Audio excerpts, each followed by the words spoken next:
Salut gang de VLQL, aujourd'hui comme promis, je vous fais le review du Sigelei 150 watts. Ça fait pas super longtemps que je l'ai, ben en fait oui ça fait quand même 2 mois. J'ai pas mal testé le plus de builds que je connaissais dessus. Super satisfait à date. Je vais aller vous montrer tout ce qu'il y a à savoir dessus en plan rapproché. Comme la dernière vidéo dans le fond. Puis après ça, je vais vous dire les pour, pas les pour, les plus et les moins. Pourquoi j'aime cette bébelle là.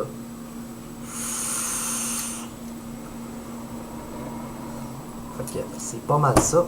On s'en va tout de suite en plein rapproché. Donc, le voici, le fameux Sigelei 150 watts.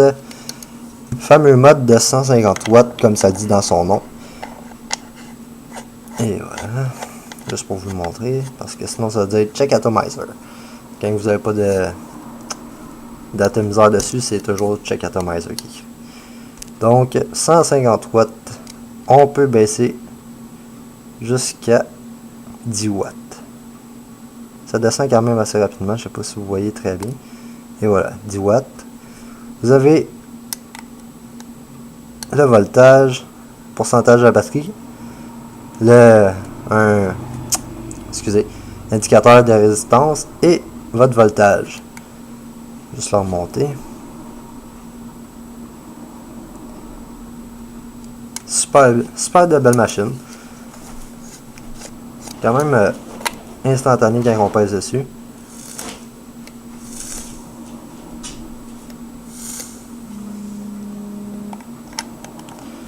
Je vais vous montrer la connexion 510. Ça, c'est un gros point fort du Sigelei, je trouve. C'est quasiment rendu une norme pour les mods, selon moi, mais la fameuse connexion est à spring. Donc, pas mal tout fait dessus. Ça, c'est merveilleux, c'est un gros plus. On vient checker ici. Ce qui est fantastique comparativement au IPv3. Il n'y a pas de vis. Regardez ça, comment c'est merveilleux. Ça se fait tout seul. Tout simplement merveilleux. La porte est quand même assez stiff. Vous êtes sûr que ça débarquera pas. Les aimants sont quand même assez forts. Une belle petite box. Pardon. En série. En série, c'est que vous avez une batterie. Que le négatif est en bas, l'autre, le positif est en haut. Si je me trompe pas, ça change le voltage. Au lieu d'être, admettons, les batteries produisent 3.7 volts, ça va être le double.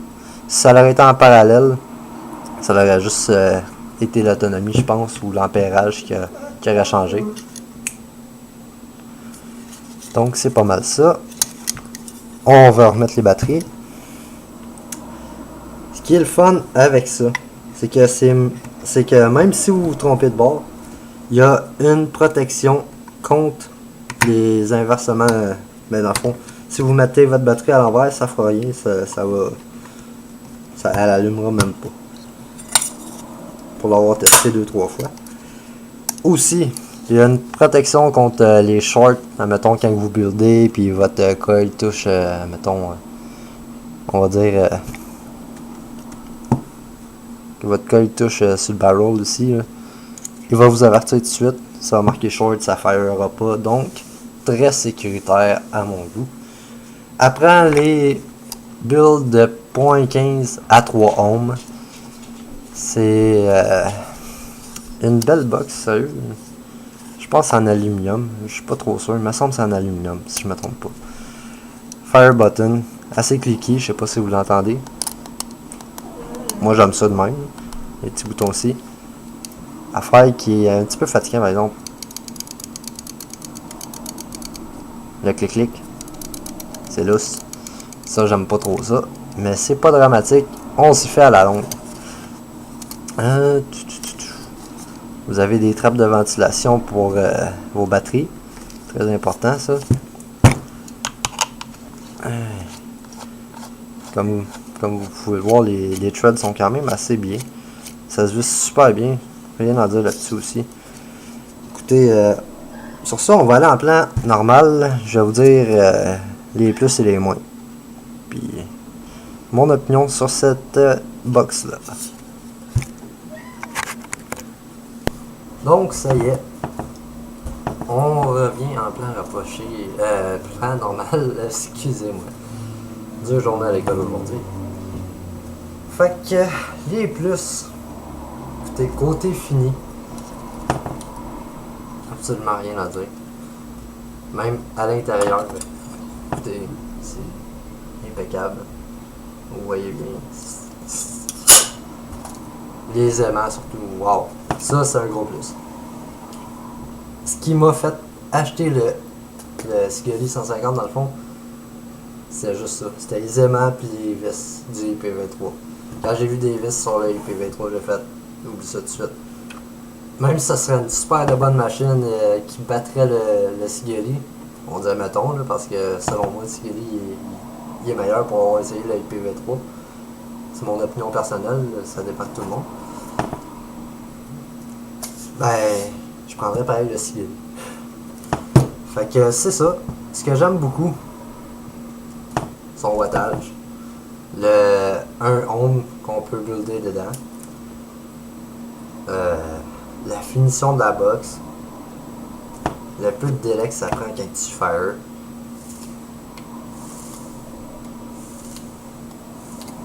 C'est instantané. C'est ça qui est le fun. La couleur, ça c'est. Il y en a plein de couleurs, fait que moi je suis très classe. Non, je suis très neutre, comme vous voyez, gris ou blanc, bleu quand je suis dedans. Sinon, c'est pas mal un box qui est merveilleux. Je le conseille par pas mal tout le monde. C'est une dépense qui coûte cher sur le coup.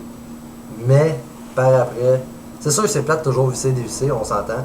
Mais par après, au moins, vous n'avez plus besoin d'acheter d'autres devices. C'est. Les prix varient entre quoi, 107 et 150 $, dépendamment de où vous les achetez, soit si c'est internet ou des shops. Comme moi, je l'ai acheté dans une shop. Puis, écoutez, je regrette pas, même si ça m'a coûté cher. J'ai pas acheté de device depuis, puis je pense pas en racheter d'autres. Pour l'instant, s'ils sortent de quoi de merveilleux qui battrait ça, on checkera ça. C'est à venir. Mais sinon, écoutez, il y a peut-être deux petits bémols qui me chicotent. Le fameux. Puis, ça ici. Première journée que je l'ai eu. Ça m'avait frustré, excusez-moi. Je sais pas si vous voyez bien, juste ici, on voit une petite graphine. C'est quand j'ai vissé mon Mutation X dessus. Il était pas encore. La connexion se faisait mal. Fait que j'ai donné un quart de tour de plus. C'est un quart de tour de trop. Ça l'a graffiné. Mais tu sais, c'est pas dramatique. Ça, moi, ça me dérange même plus, là, rendu là, pour être fait. Puis, c'est pas mal ça.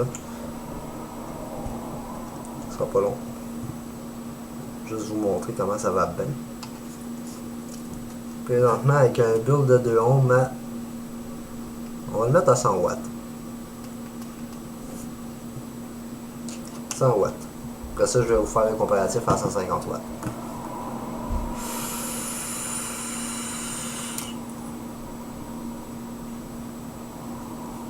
Watts, ça fait quand même une bonne vape assez relax. Bon Rick. Puis si vous êtes un petit peu plus fucké comme moi puis vous aimez ça bien chaud, même si c'est pas super chaud en ce moment, 150 watts.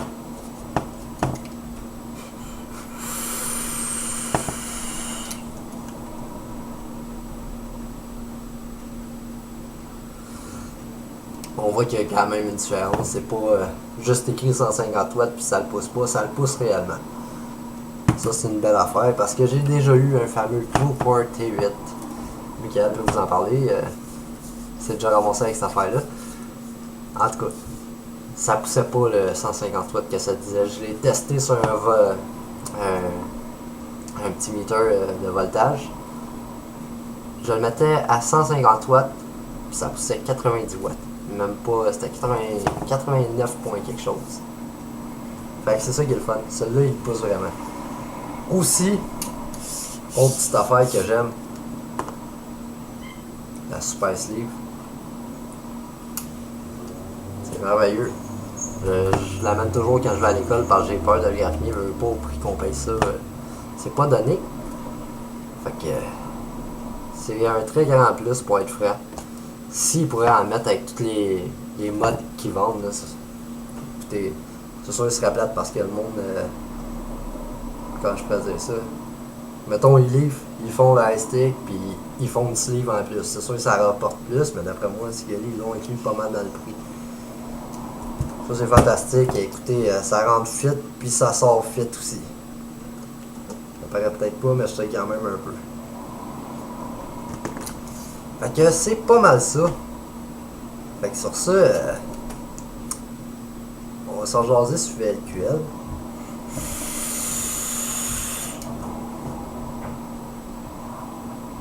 Salut malade. C'est tout simplement débile. Allez vous l'acheter. Si vous trouvez que c'est trop dispendieux, pensez-y comme du monde.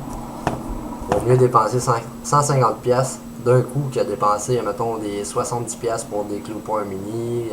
Après ça, dépenser un autre, je sais pas, 80$ pour un mode à 50 watts, plus un autre 120$ pour un mode à 100 watts. Ça revient pas mal moins cher à longue. Cher sur le coup, mais moins cher à longue. Pensez-y comme du monde. Fait que, sur ce, on se revoit sur le LQL, ma gang de vapeur. Ciao!